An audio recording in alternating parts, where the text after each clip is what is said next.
Alors, bonjour à tous.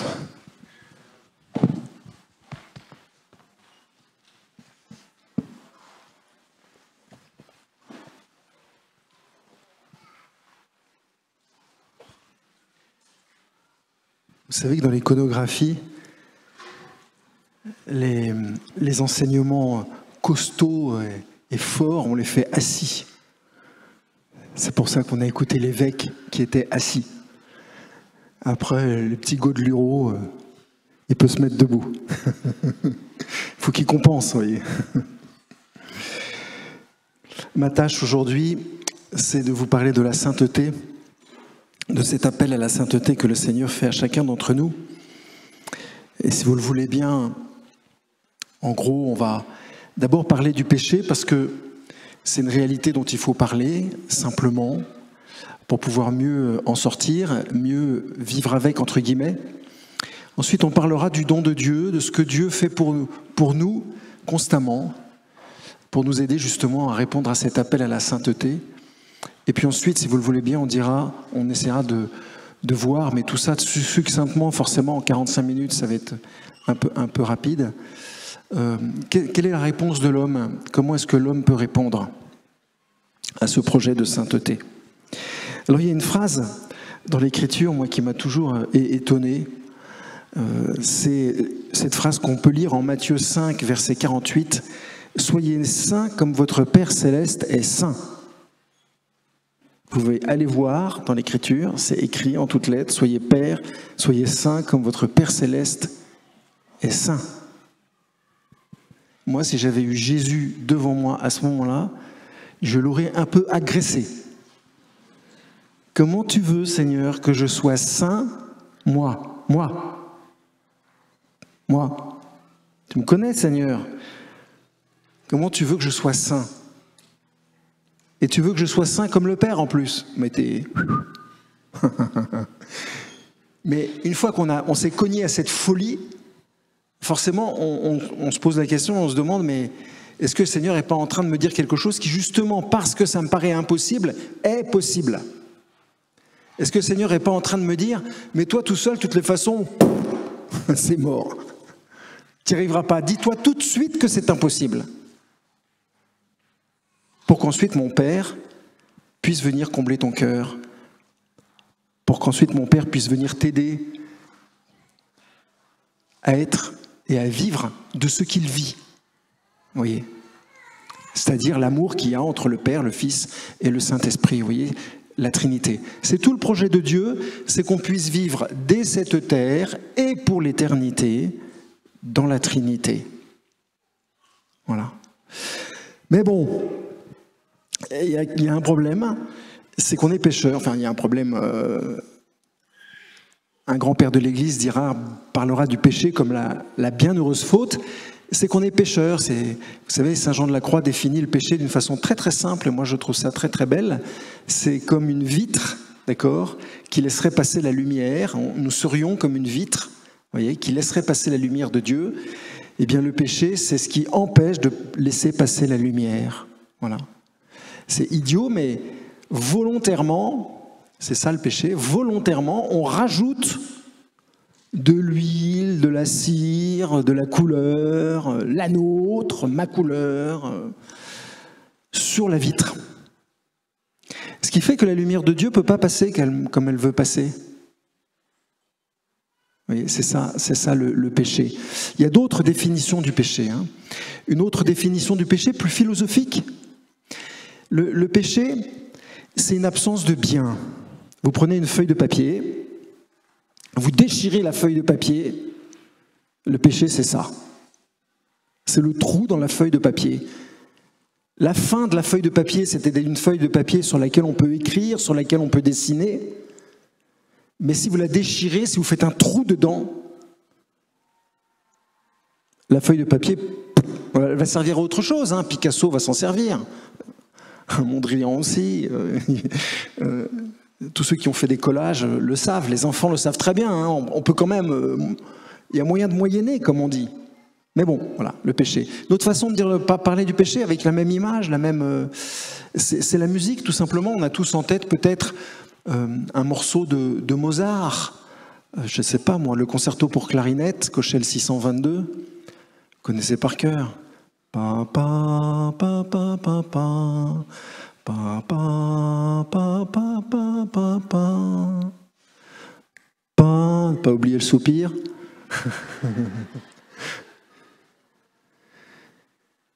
Si volontairement vous faites une fausse note, si volontairement vous accélérez le mouvement lent, il y en a qui l'ont fait, ou vous le ralentissez à l'extrême, c'est plus ce que Mozart voulait dire.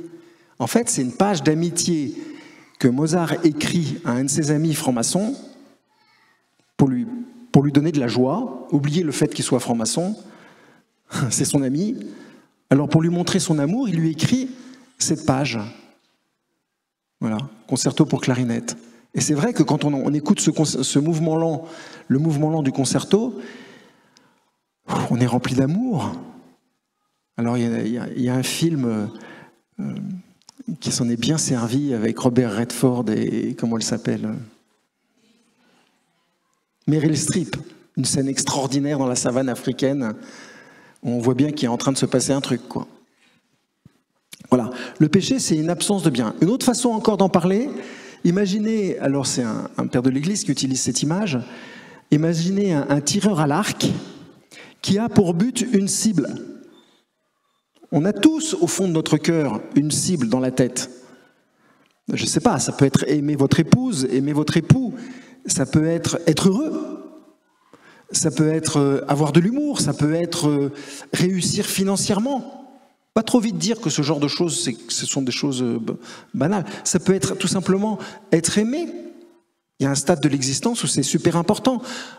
Avoir de la confiance en soi, ça peut être une cible. Vous voyez ? Faire du bien aux autres, ça peut être une cible. Lire la page que Monseigneur nous a demandé de lire tout à l'heure, ça peut être une cible aussi. Vous voyez ? On a tous en fait des cibles dans la tête.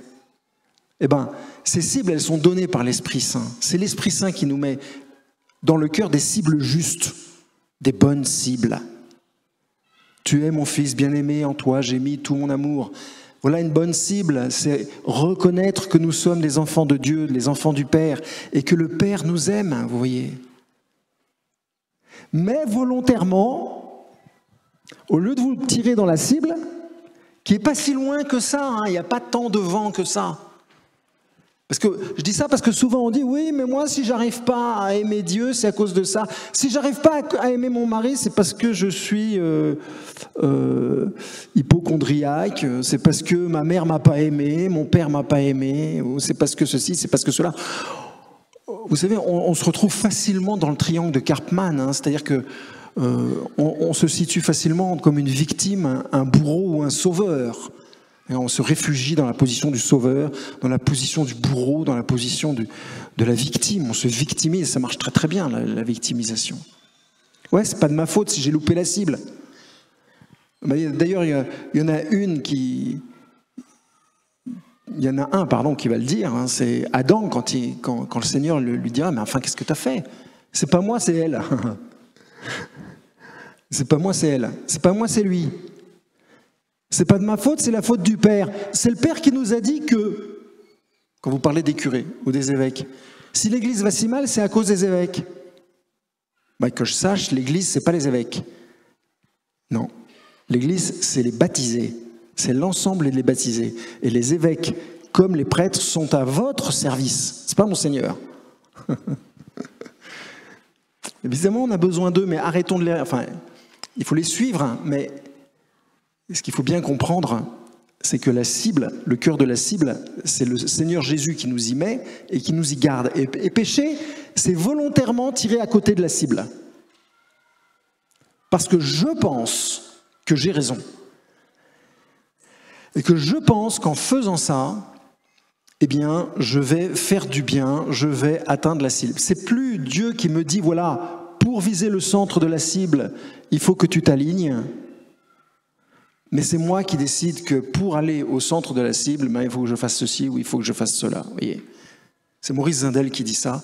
Maurice Zindel dit que le plus gros obstacle à la sainteté pour l'homme, c'est son moi. C'est inouï ce que le moi peut nous empêcher de viser simplement la cible. Vous voyez, Dieu a tout fait pour que ça marche, en fait. On est fait pour lui, on est fait pour mettre dans le mille, et on est fait pour mettre dans le mille à tous les coups. Voyez ? Mais on est tellement rempli de nous-mêmes, comme dirait mon cher papa, on a tellement peur, et on reste tellement sur notre quant à soi. Vous savez, c'est Ève, et elle trouva le fruit désirable. Mais pour moi, le fruit, il est désirable pour moi. Vous allez me dire, ouais, mais c'est de sa faute à elle, où était Adam ? Adam lui aurait dû lui dire, attention ma chérie, là ce que tu vas faire, hop, hop, hop, hop, hop. Tu te souviens ce qu'a dit le Seigneur ? Ouais, il y a le serpent, mais le serpent, une claque, boum. Il était où, Adam ? Pour moi, un des grands péchés d'Adam, c'est pas de ne pas avoir été là, quoi. D'avoir été lâche. Il s'est barré, quoi. Il était au café avec les copains. Ouais, je reviens dans 5 minutes. Tu régleras le problème. T'es forte, ma chérie. Tu régleras le problème avec le serpent. T'as l'habitude des serpents. Et Ève se retrouve toute seule. Et vous savez pourquoi Satan attaque Ève ? Parce que Ève est le lien entre l'homme et Dieu. Je n'ai pas le temps de vous expliquer plus précisément les choses, mais faites-moi confiance. C'est pour ça qu'il attaque la femme en premier. C'est pour ça que la Sainte Vierge va être appelée la nouvelle Ève, c'est-à-dire précisément celle qui va rétablir la relation entre l'homme et Dieu. Et personnellement, c'est une toute petite parenthèse, cette relation de l'humanité avec Dieu, c'est le travail du prêtre, vous savez, c'est de vous mettre en relation avec Dieu. Et je pense que si Dieu choisit les hommes et pas les femmes pour être prêtres, c'est que vous, les femmes, vous êtes dans votre être sacerdotal, dans votre être féminin, pardon, il y a quelque chose d'éminemment sacerdotal, ontologiquement. Voilà. Je referme la parenthèse, on en reparlera si vous voulez.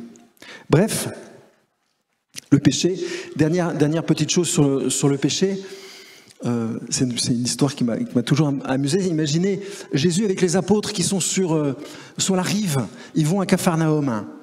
Alors la mer est assez calme, il fait beau, l'air est frais, mais il faut qu'ils aillent vite parce qu'il y a plusieurs chose importante à régler. Alors Jésus se tourne vers ses apôtres et leur dit, les gars, je vais vous faire goûter aux fruits de la foi, vous allez me suivre, on va traverser le lac, mais en marchant.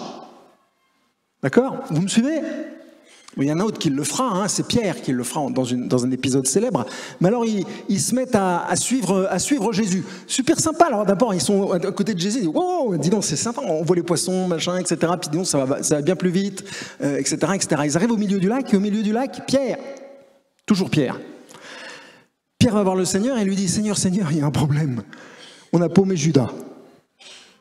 Il dit quand même, pour se perdre là, c'est pas évident, hein, parce qu'il n'y a rien. Donc il n'y a que Jésus sur le lac. C'est fait exprès. Et Pierre dit, oui, mais on a paumé Judas, regarde, il n'y a plus Judas. Judas, et Jésus se retourne, et effectivement, il regarde, il n'y a pas de Judas. Donc il revient en arrière. Et au bout d'un moment, ils entendent un bruit. Flop, flop, flop, flop, flop, flop, flop, flop. Et au lieu de regarder en l'air, ils regardent en bas, et ils s'aperçoivent que Judas, il est en train de nager. Alors Jésus et Pierre, ils s'approchent de Judas et lui disent, mais dis donc Judas, pourquoi tu nages ? Et Judas, il est content. Il est content, Judas. Alors là, il est content, il nage dans l'eau fraîche. Il regarde le Seigneur et il lui dit, mais elle est tellement bonne. Et c'est ça le péché. C'est qu'au lieu de suivre Jésus, il en fait qu'à sa tête. Et c'est vrai que c'est bon de nager dans l'eau fraîche, sauf que ce n'était pas l'objectif. C'était pas la finalité, c'était pas ce que Jésus voulait. Bref, le péché originel nous colle à la peau, on a besoin de s'en séparer absolument. Alors qu'est-ce que va faire le Seigneur pour ça ? Il va, dès le début, hein, dès la Genèse, allez relire la Genèse, il donne des gages à l'homme, hein, parce qu'il n'arrive pas à trouver l'homme après le péché. On se cache toujours quand on a péché, vous voyez. Il n'arrive pas à retrouver l'homme. Alors il finit quand même par le retrouver, ça c'est intéressant. Et l'homme est tout nu. Et la nudité de l'homme, c'est qu'en fait, la traduction dans le texte, c'est pas exactement nu comme nous on l'entend, sans vêtements, c'est fragile. Vous voyez.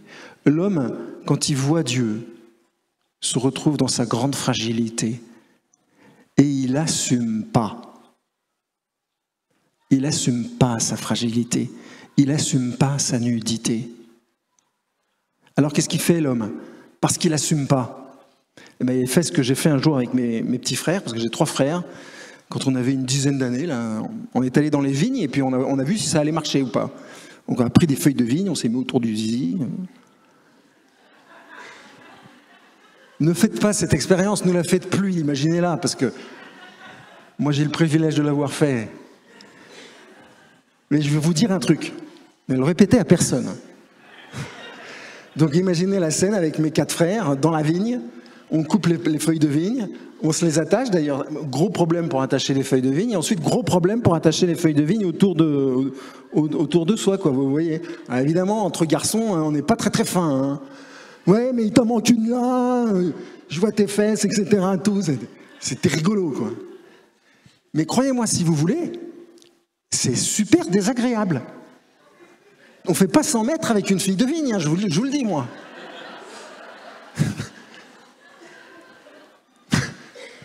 Même avec 2, un de mes frères, il disparaît, il réapparaît avec de la colle. Il me dit, je vais te la coller sur les fesses. Bah, il colle la feuille de vigne. Mais au bout d'un moment, ça se décolle, je ne sais pas pourquoi. Et qu'on avait un gros problème. Qu'est-ce que j'essaye de vous dire? C'est que quand l'homme essaye de s'habiller par lui-même, ça ne marche pas. Si vous essayez par vous-même de retrouver le centre de la cible, si vous essayez par vous-même de vraiment faire du bien, je dis bien par vous-même, tout seul. Il n'y a qu'à voir au moment du carême, quand on jeûne, les gens disent « Ouais, moi, je jeûne, c'est sûr, là, je vais jeûner 2 fois par semaine. » Et au bout de la 3e semaine, on voit les paroissiens qui arrivent et qui disent « Mon père, j'ai craqué. » Je dis « Bah, heureusement que tu as craqué, parce que maintenant tu vas découvrir que t'es rien, quoi, que tu es un pauvre type, et que tu as besoin de la grâce de Dieu pour jeûner. » Vous voyez, notre volonté, elle ne suffit pas. Alors on est là avec nos petites feuilles de vigne et on se promène dans la vigne et on pense que ça va le faire, mais ça ne le fait pas du tout. Qu'est-ce que fait Dieu, du coup? Dans l'Écriture, c'est marqué, c'est lui qui va les habiller avec de la peau. Alors, on a vu que on a cru que c'était de la peau de bête. Si vous allez voir le texte, c'est pas de la peau de bête, c'est de la peau. En fait, c'est la peau de la mortalité. Voilà, mon ami, tu vas te regarder dans la glace. Et tu vas comprendre une chose, à partir d'un certain âge, c'est que tu n'en as plus pour longtemps. Et qu'il va falloir te poser les vraies questions. Oui, c'est ça en gros, si on vieillit. L'autre jour, j'ai été courir avec les jeunes. Aïe, aïe, aïe. Je pensais que j'étais vieux, mais à ce point-là... Oui, c'est pour ça, la peau de la mortalité, c'est la peau qui nous rappelle qu'on est immortel en fait, qu'on va traverser la mort et qu'on va ressusciter. Mais au moment où Adam et Ève sortent du jardin, ben c'est pas fait. Et qu'est-ce qui n'est pas fait? C'est ce dont je voudrais vous parler tout de suite. Alors je vais être un peu rapide sur l'Ancien Testament, pardon, mais il faudrait des heures. Qu'est-ce que va faire Dieu? Il va faire les choses en 2 étapes. Première étape, Ancien Testament, 2e étape, Nouveau Testament. Alors attention, pas de césure entre les deux, c'est-à-dire que l'Ancien Testament explique le Nouveau Testament et on ne peut comprendre le Nouveau Testament qu'avec l'Ancien Testament. Précaution d'usage, ne séparez pas trop à la française, parce que sinon on va plus rien comprendre. Mais toujours est-il que, dans l'Ancien Testament, le Seigneur donne la loi et les prophètes. Il dit à l'homme, attention, si tu fais ça, ça va pas le faire. Tu vas être triste. Si tu mens, tu vas être triste. Attention David, si tu regardes trop Bethsabée, il va se passer un truc. T'inquiète pas Seigneur, je gère. Tu gères rien du tout et ça donne Salomon. et la mort de Uri, entre parenthèses, vous voyez, qu'est-ce qu'il a fait David, il a tout pris pour lui, quoi. D'ailleurs, c'est ce que va dire Nathan. T'avais 53 millions de femmes, et toi tu vas chercher la petite brebis de Uri, le Hittite. Autre petite parenthèse, qu'est-ce qu'elle faisait sous les murailles du roi David en train de se baigner? On accuse David. Moi je dis Bethsabée, elle est pécheresse aussi. Enfin bref, je referme la parenthèse. Donc, dans l'Ancien Testament, Dieu va donner la loi à l'homme. Il va donner aussi les prophètes. D'accord? Des gens qui vont expliquer ce que le Seigneur est en train d'accomplir. C'est ça un prophète, c'est pas quelqu'un qui dit l'avenir. C'est quelqu'un qui dit à David, c'est pas bien ce que tu as fait. Et pour ça, tu devrais mourir. Vous avez la fin de l'histoire, c'est que David ne va pas mourir, vous savez, et même la génération va passer, ça c'est le truc incroyable, va passer par le fruit du péché. La génération du Christ va passer par le fruit du péché. Enfin bref. Donc les prophètes nous disent ce que Dieu fait. Ce qui fait, si vous voulez savoir quelles sont les méthodes de Dieu, eh bien lisez les prophètes. Parce que là, vous allez voir, Dieu fait souvent quand même assez pareil. C'est vrai qu'il s'adapte, qu'il est intelligent, mais si vous lisez les prophètes, vous verrez comment Dieu a l'habitude d'agir. Voilà. Je rentre pas dans les détails parce que j'ai trop peu de temps, mais notre Dieu est un Dieu extraordinaire. Et voilà, la loi. Donc, et alors on retrouve ça exactement, la transfiguration. Quand Jésus va être transfiguré pour dire aux apôtres, je vais mourir, vous inquiétez pas, je vais ressusciter. C'est ça le but de la transfiguration. Mais aussi de leur dire, vous allez mourir, mais vous inquiétez pas, vous ressusciterez. C'est ça le but de la transfiguration, j'insiste. Et bien, qui y a à la transfiguration? Moïse et Élie, la loi et les prophètes. Ça va? Donc, l'Ancien Testament, la loi et les prophètes, on peut très bien devenir un très grand saint en suivant simplement la loi et les prophètes. Voilà. En aimant, on peut être sauvé.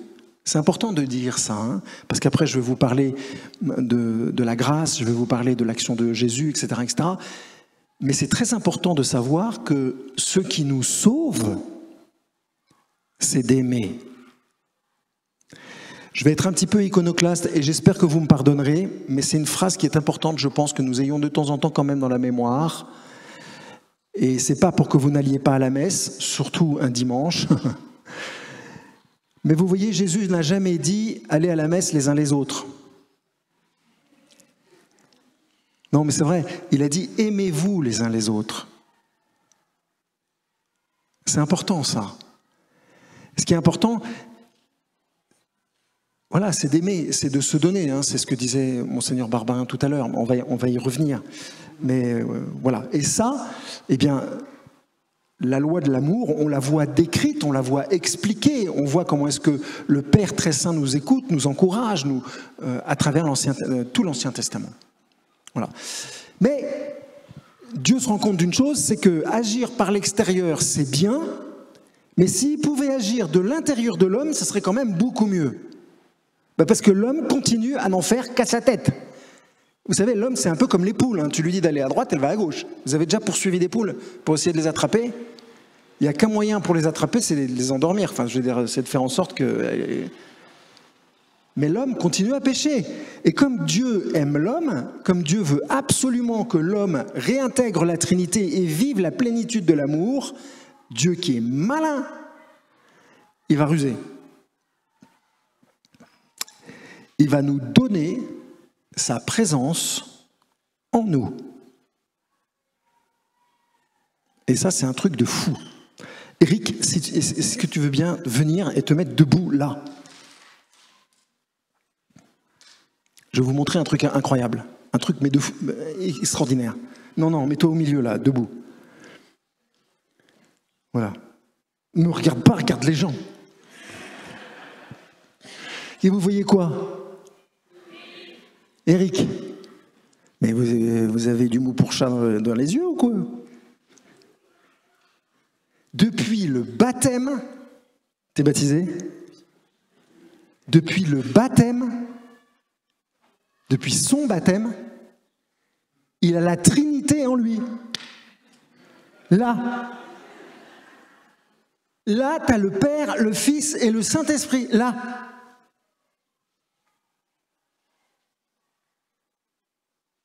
On réalise ou pas?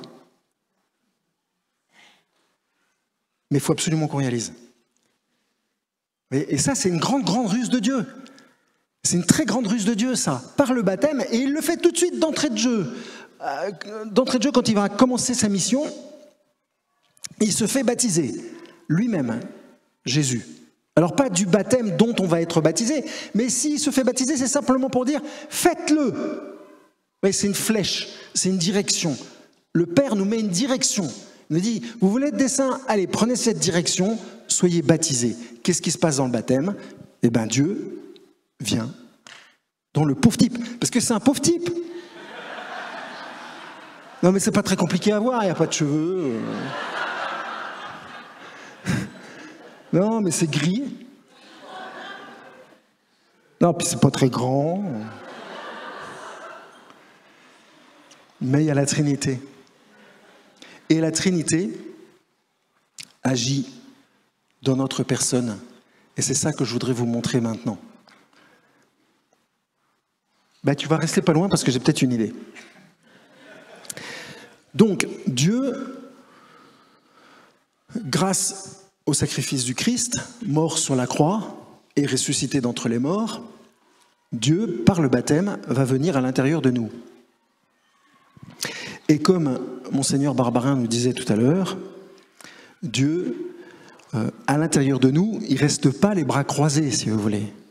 Il nous donne 3 forces, 3 puissances, mais extrêmement puissantes et extrêmement fortes. La première force qu'il nous donne, c'est la charité, c'est la puissance de l'amour. Alors attention, il faut bien qu'on s'entende sur une chose. Qu'est-ce que c'est que la charité ? La charité, c'est pas le sentiment amoureux. Je dis ça pour les amoureux qui sont là, parce que je vois qu'il y a pas mal d'amoureux. Vous allez me dire, mais si je suis tout seul, je ne suis pas amoureux, etc. C'est quoi un amoureux? C'est quelqu'un qui aime l'autre, mais pour lui. D'accord? Quand vous dites à votre femme ou à votre mari, mon chéri, qui est à New York, mon chéri, tu me manques beaucoup, oui, vraiment, tu me manques, sans toi, etc. Alors là, vous avez des mots incroyables, mais il manque à qui? Toi, tu n'as pas le droit de répondre. Je l'ai préparé au mariage, c'est pour ça. Il manque à qui? À qui est-ce que votre amoureux, votre amoureuse manque? Quand vous dites « tu me manques », à qui est-ce qu'il manque? Voilà. Et la personne la plus importante, là, c'est qui? C'est ma gueule. C'est moi. Tu me manques. On pourrait se réjouir de ce que l'autre est en train d'accomplir. Certes, c'est loin, certes, ça crée une douleur, mais on pourrait se réjouir.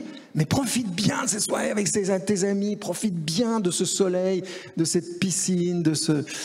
Profite bien.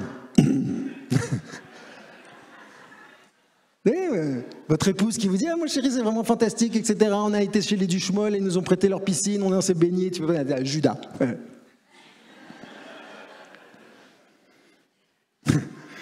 Et vous êtes de l'autre côté du téléphone. Et vous êtes à Paris, 500 degrés à l'ombre. Et plein de Parisiens, des gens méchants. Vous savez, les Parisiens, c'est des gens, mais ils ne regardent pas. L'amour, c'est quoi? L'amour, c'est se donner à l'autre pour le bien de l'autre.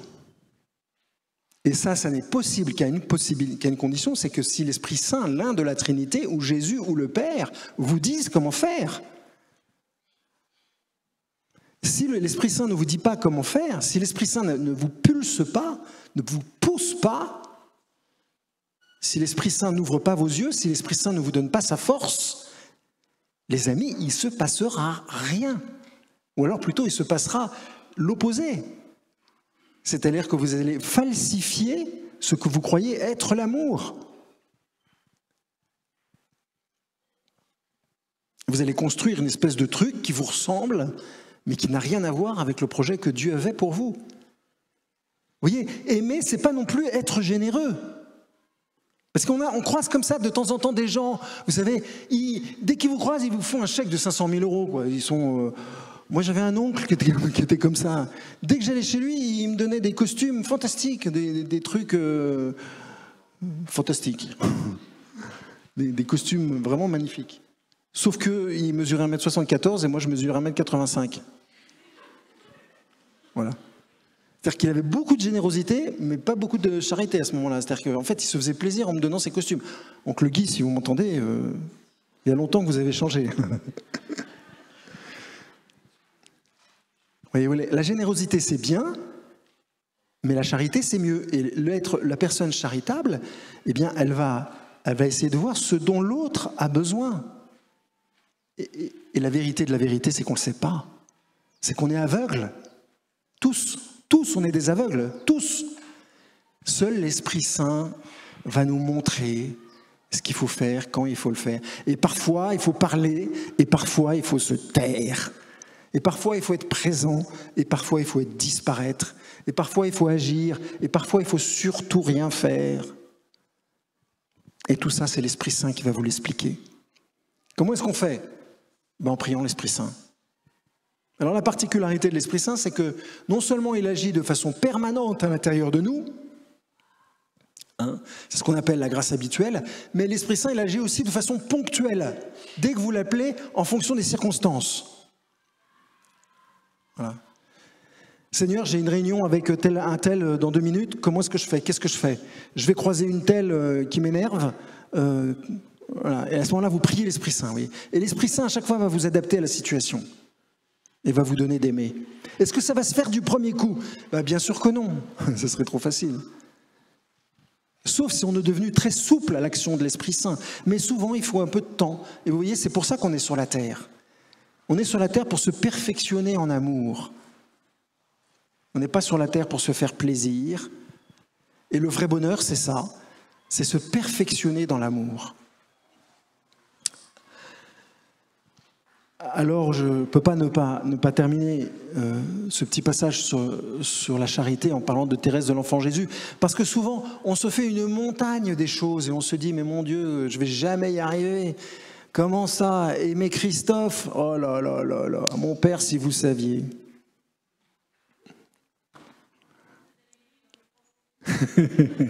Mais parce qu'on est tous pareils, ma chère Ayana, on est tous pareils. Aimer mon Seigneur, aimer mon évêque, oh là là là là là là. J'aurais tellement aimé qu'il soit comme ci, comme ci, comme ci, comme ci, comme ci, comme ci. On est tous, on est encore centrés sur soi-même. Mais j'aurais tellement aimé que mon mari mesure 10 cm de plus. J'aurais tellement aimé qu'il soit intelligent. J'aurais tellement aimé qu'il gagne plus d'argent. Et ainsi de suite, vous voyez, on est comme ça, on est centré sur nous. Voilà. Donc l'Esprit Saint, la première chose qu'il va faire, l'Esprit Saint, c'est qu'il va venir casser nos rêves et qu'il va nous apprendre à faire les choses de Dieu et pas pour Dieu. Il va nous apprendre à faire les choses de Dieu et pas pour Dieu.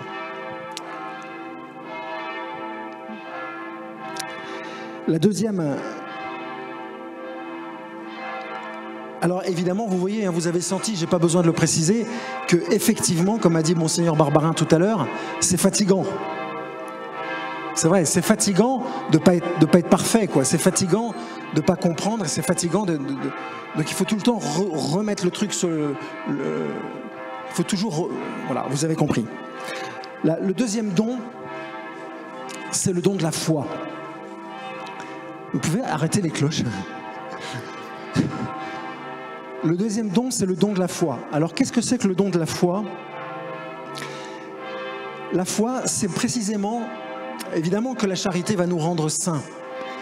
Mais j'ai envie de dire que la foi, c'est l'outil particulier du Seigneur pour mettre en œuvre la sainteté à l'intérieur de nous. Alors, comment est-ce que ça marche? Là, il faudrait que Eric revienne. Imaginez que Eric, c'est Dieu. Ça va? Il faut un peu d'imagination, mais... Donc, en tous les cas, ce dont vous pouvez être sûr, c'est que comme Dieu est une personne, Dieu a une mémoire, une volonté et une intelligence. Ça va? Lui, il a une mémoire, une volonté et une intelligence. Donc, qu'est-ce qui se passe? Dans un premier temps, j'entends parler de Dieu. Et c'est pour ça que le grand Saint Paul nous dit qu'on se convertit par les oreilles. Vous entendez parler de Dieu parce que Christophe, dans son truc, sa chaîne YouTube, vous aura parlé de Dieu, parce que la sœur vous aura parlé de Dieu, parce que vous serez venu au Festival Marial et vous en aurez parlé à des amis, etc. Vous entendez. Donc vous vous rapprochez. Ça va? Et ensuite, ce qui se passe, c'est que vous allez réfléchir. Deuxième étape, vous allez réfléchir. Et vous allez tourner autour de Dieu et vous allez vous dire, oh là là, est-ce que ça ressemble à ce qu'on m'a dit? Est-ce que ça ressemble à ce que je voudrais? Est-ce que ça ressemble à ce que je comprends? Et alors on tourne autour de Dieu, mais longtemps. Et je pense que la plupart des êtres humains le font, ça. On se dit, mais si Dieu est Dieu, pourquoi il y a la souffrance? Si Dieu est Dieu, mais pourquoi je ne suis pas plus intelligent? Si Dieu est Dieu, mais pourquoi je ne suis pas plus saint tout de suite? Mais si Dieu est Dieu... Et puis ensuite, vous pouvez raconter ce que vous voulez. Pourquoi ça ne marche pas mieux? Pourquoi... Bref, on tourne autour de Dieu et avec notre intelligence, on essaie de comprendre.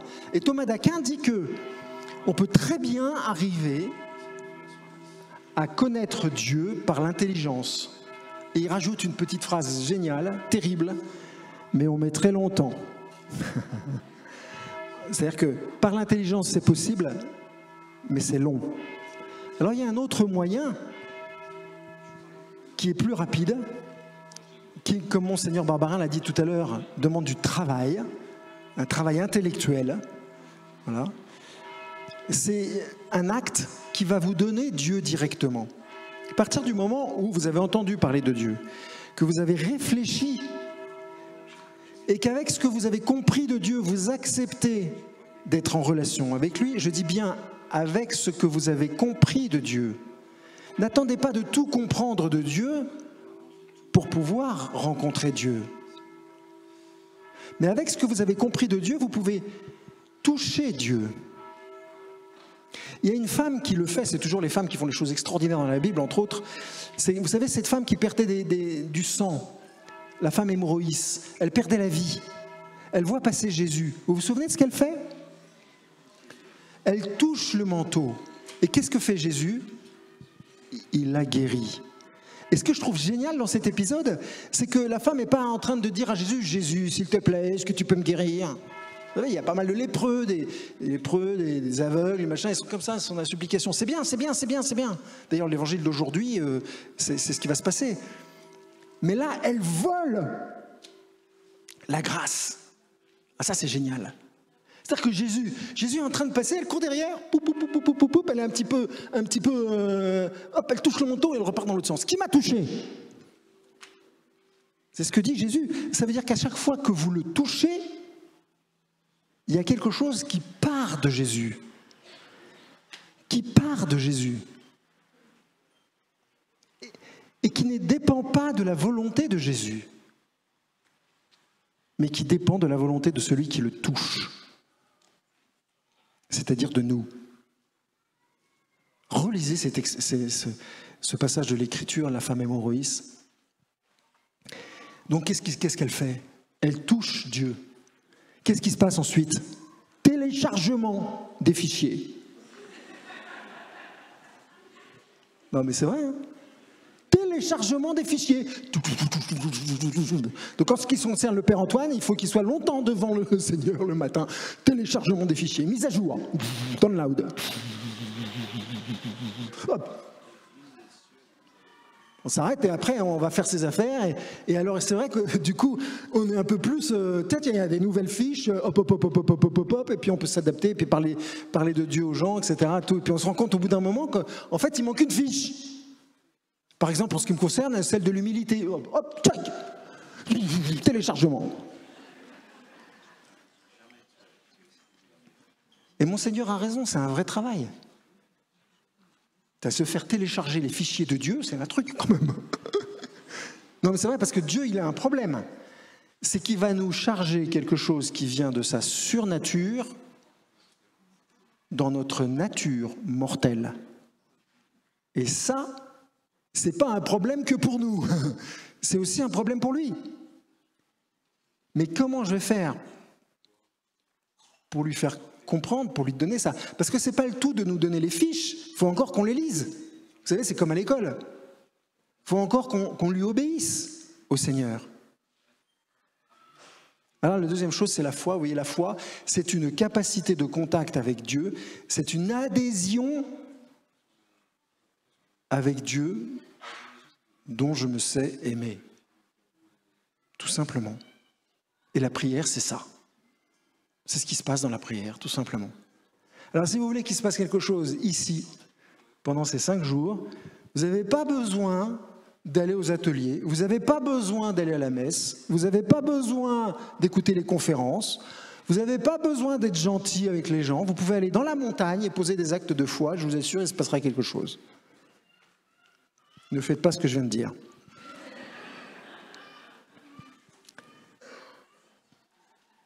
Mais voilà la foi qui va me permettre de recevoir le bonum diffusium, c'est-à-dire tous les bienfaits de Dieu vont m'appartenir. Et l'Écriture le dit quand on entend « Il est mon héritage ». Il est mon héritage. Et du coup, on comprend que le fils prodigue, vous savez, vous vous souvenez de l'histoire du fils prodigue, vous connaissez l'histoire par cœur. Il va voir son père et lui demande son héritage. Et il lui demande sa part. Alors c'est un peu comme si il pensait que le père allait mourir bientôt. Parenthèse. Mais le truc idiot, c'est qu'il lui demande que sa part. Il avait tout le gâteau et il demande que la part. Donne-moi ma part. Moi, je pense qu'à ce moment-là, Dieu, il a dû être mais profondément triste, quoi. Mais t'es crétin, quoi. Pourquoi tu me demandes que ma part? Et Dieu va n'avoir de cesse que de faire comprendre à l'homme, mais qu'il est fait pour tout. Qu'il n'est pas fait pour vivre qu'avec une part, mais avec tout l'ensemble du gâteau. Et que finalement, peut-être qu'un des plus grands péchés de l'homme, et on va le voir avec le deuxième fils, mais c'est qu'il ne profite pas assez du gâteau. Le deuxième fils, il ne profite pas assez du gâteau. Vous voyez, on a du mal parfois à rentrer dans la louange, on a du mal à lever les bras, on a du mal à rendre, moi le premier, à rendre gloire à Dieu. Ben ça, c'est clair, c'est que souvent on a du mal à profiter du gâteau. On est là et on pense encore à nos petites affaires, on pense encore à il y a Madame Duchemol qui est au deuxième rang, qui va me regarder, qui va penser que j'ai toujours dit à mon mari que j'étais une introvertie. Alors si jamais je levais les bras, à ce moment-là, on prend sa part, vous voyez. Merci Eric. La foi, c'est le deuxième don que le Seigneur nous donne par notre baptême, et c'est ce qui nous permet d'être saints. C'est comme ça que du coup, le Seigneur va nous rendre saints, aussi parfaits que lui. À chaque acte de foi, du coup, vous avez bien compris que le Seigneur nous sanctifie. Et la troisième chose, qui est une vertu, la vertu de l'espérance. Mon Seigneur nous disait tout à l'heure que la vertu de l'espérance, c'était de rester sous la lumière, vous voyez. Alors, moi j'ai une autre image, parce que je suis parisien, mais qui concerne aussi la lumière. Mais parfois les Parisiens, vous savez, on a des... Imaginez que vous rentrez dans le tunnel de Saint-Cloud. Qui est-ce qui connaît ici le tunnel de Saint-Cloud? Voilà, aux heures de pointe, vous me suivez? Avec 4 enfants dans la voiture, vous me suivez? Vous êtes au milieu du tunnel, au milieu du tunnel. Ça marche? À ce moment-là, les feux de la voiture s'éteignent, de toutes les voitures. Les feux du tunnel s'éteignent. Vous faites quoi? C'est quoi le réflexe? Tout de suite. Que vous soyez un papa et une maman, ça marche dans les deux sens. Vous allez tout de suite faire un truc. Vous allez vous rappeler où est le bout le plus près. Non? Vous allez dire, oh là là, est-ce que j'étais à la moitié? Est-ce que j'étais machin? Donc la sortie la plus proche, c'est par là. C'est-à-dire que vous allez faire fonctionner votre mémoire, et par votre mémoire, grâce à votre mémoire, vous allez rester sous la lumière. Je sais qu'en faisant ça, Dieu me fait du bien. D'accord? C'est ce que fait Thérèse de l'Enfant Jésus, un soir de Noël. Son papa va la blesser terriblement. Parce que son papa va dire, ouf, il est crevé. Vous passez par messe de minuit, chez les Martins, c'est messe de minuit. Hein. Messe de minuit à minuit. Et les curés de l'époque, c'était messe de minuit à rallonge. Donc tu sortais de là à 1h du matin, quoi, 1h30 du matin, 2h du matin, facile. Et M. Martin, il est crevé. Et il dit à la cantonade, ouf, c'est le dernier Noël. Parce que dans la famille Martin, quand on avait 14 ans, eh ben, après, on ne fêtait plus les cadeaux. Et du coup, il est content que ça soit la dernière fois qu'on fête le Noël de Thérèse. Thérèse montre 4 à 4 les escaliers, elle entend cette phrase, et elle aurait dû se mettre à pleurer, et ensuite pleurer d'avoir pleuré, et ensuite devenir insupportable pour toute la famille jusqu'à la fin de la nuit. Non, qu'est-ce qui se passe à ce moment-là? Elle va poser un acte d'espérance. Elle va se rappeler que le Seigneur peut lui accorder quelque chose qu'elle espère. Donc elle dit au Seigneur, mais sauve-moi. Et tout de suite, le Seigneur la guérit à l'instant. Et elle est guérie. Et elle le dit, de ce jour-là, je faisais des bonds de géant. Donc l'espérance, c'est quoi? C'est demander à Dieu ce qu'on n'a pas encore. Tout simplement. Vous n'avez pas encore une foi suffisante dans l'Eucharistie, demandez-le à Dieu. Du coup, Dieu va vous l'obtenir. Vous allez l'obtenir. Ce que vous avez demandé. Vous allez voir, c'est facile ça. Dieu, il donne très très facilement, beaucoup plus facilement qu'on l'imagine. Vous allez obtenir ce que vous avez demandé. D'ailleurs, faites le mémoire de ce que vous avez obtenu et que vous avez déjà demandé. Et ensuite, qu'est-ce qu'on fait? Une fois qu'on a obtenu ce qu'on a demandé, qu'est-ce qu'ils font les enfants? Comment? Merci. Ah non, ça c'est les enfants bien élevés, ça c'est les enfants qui sont déjà devenus des grandes personnes. Je veux dire, merci, ça c'est... Merci mon père, merci Ayana, il me reste 2 minutes, je sais. 5. Non, un enfant, un vrai de vrai, vous pouvez tester. Et alors? Un enfant, normalement, il dit encore. Non. Vous donnez un bonbon, il dit encore. Voilà, c'est comme ça que ça marche. Et bien, dans la vie spirituelle, c'est pareil. L'espérance, c'est une vertu de marche. Pourquoi? Qui nous donne la sainteté. Parce que vous demandez quelque chose à Dieu qui vous le donne. Du coup, vous dites merci Seigneur, vous lui dites encore. Vous l'obtenez. Bah oui. Si c'est bon pour vous, le bon Dieu vous le donne. Donc vous dites ouais, génial, j'ai le charisme de louange. Vous dites, là j'aimerais bien avoir le charisme de charité pour ma femme là ce matin. Le Seigneur vous l'obtient. Là vous dites, oh merde, ça marche. Bon bah alors du coup j'aimerais bien le charisme de l'intelligence pour comprendre mon fils de 15 ans. Encore. Et puis alors là, le sermon arrive. Ça marche pas ici parce qu'ici tout le monde est intelligent et se fait comprendre. J'aimerais bien comprendre le sermon du curé. Et vous l'obtenez. Et vous voyez pourquoi on devient des saints petit à petit? Parce que le Seigneur, il va agir de l'intérieur de nous-mêmes par la foi, l'espérance et la charité. Alors vous voyez que il me resterait théoriquement à vous dire quelle est la part de l'homme dans cette histoire. Mais la part de l'homme, elle est toute simple, c'est de l'accepter. La part de l'homme, c'est de consentir. La part de l'homme, c'est de poser des actes de foi, de poser des actes d'espérance et de poser des actes d'amour. Et c'est vrai, mon Seigneur a tellement raison. C'est fatigant d'aimer, mais oui, mais ça rend heureux aussi. On est content d'avoir aimé.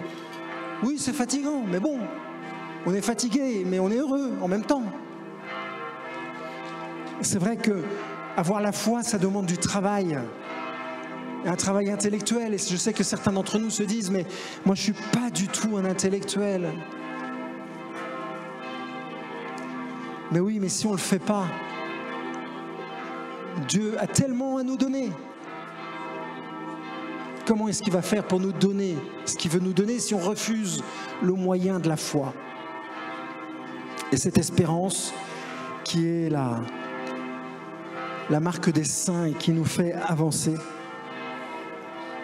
Vraiment que le Seigneur, pendant cette session, eh bien, nous aide chacun à grandir dans la sainteté. Mais vous avez bien compris, hein, pas tant par les efforts qu'on fera, qu'en acceptant que Dieu agisse en moi. C'est ça un saint. Un saint, c'est quelqu'un qui accepte que Dieu agisse en lui. Demandons cette grâce au Seigneur, particulièrement à la Sainte Vierge. Une grâce que tout être humain peut recevoir même les plus grands pécheurs. Amen.